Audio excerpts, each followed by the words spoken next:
5,000 rupees a month could grow into 1.76 crore. If you invest 5,000 rupees every month for 30 years, at a 12% assumed long-term equity market return, the maturity value comes to around 1.76 crore. This is a mathematical illustration, not a guaranteed return. Your total invested amount is just 18 lakh rupees. The remaining 1 crore 58 lakh is purely from compounding. The earlier you start, the more this compounding effect works for you. 2 important caveats.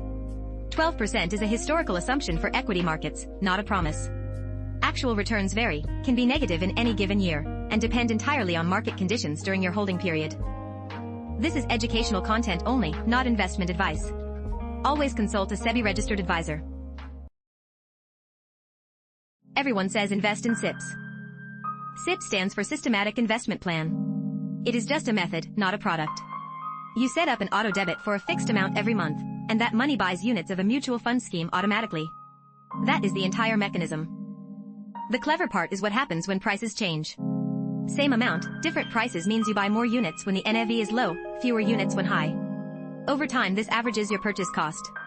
The official term is rupee cost averaging. SIPs do not guarantee profits, do not protect against losses, and do not beat lump sum in every market scenario. They are a disciplined way to participate in markets, not a magic formula. This is educational content. Read all scheme-related documents before investing. Before you put a single rupee into equity, build a 6-month emergency fund. Calculate your essential monthly expenses. Rent, utilities, groceries, EMIs, insurance premiums, and basic living costs. Multiply that by 6. That is your minimum emergency fund target.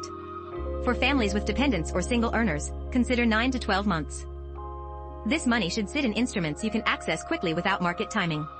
Liquid mutual funds, savings accounts with sweep facility, or short-term FDs work well. Avoid equity, avoid crypto, avoid anything where you might be forced to sell during a downturn. The reason this matters mathematically, if a job loss or medical emergency forces you to liquidate equity investments during a market crash, you lock in losses and lose years of compounding. The emergency fund exists so your long-term investments stay untouched during short-term shocks. Educational content only. Personal finance situations vary.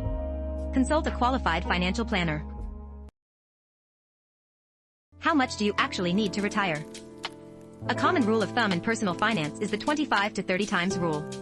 Take your expected annual expense in retirement, multiply by 25 to 30. That gives an inflation-adjusted corpus that historically supports a 30-year retirement at a sustainable withdrawal rate.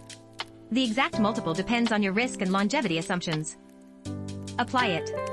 50,000 per month means 6 lakh per year. Multiply by 30, that is 1.8 crore in today's money. But that is the corpus you need at the start of retirement, not today. If retirement is 20 years away and inflation runs at 6%, the actual rupee corpus you will need is around 5.7 crore. 2 reality checks. This is a simplified illustration, not your personal retirement plan. Real planning factors in dependence, healthcare costs, lifestyle inflation, and other income streams. A qualified planner builds the actual number for you. Online retirement calculators give a directional estimate but cannot replace individual advice. Educational content only. Retirement planning is highly personal. Consult a SEBI-registered investment advisor.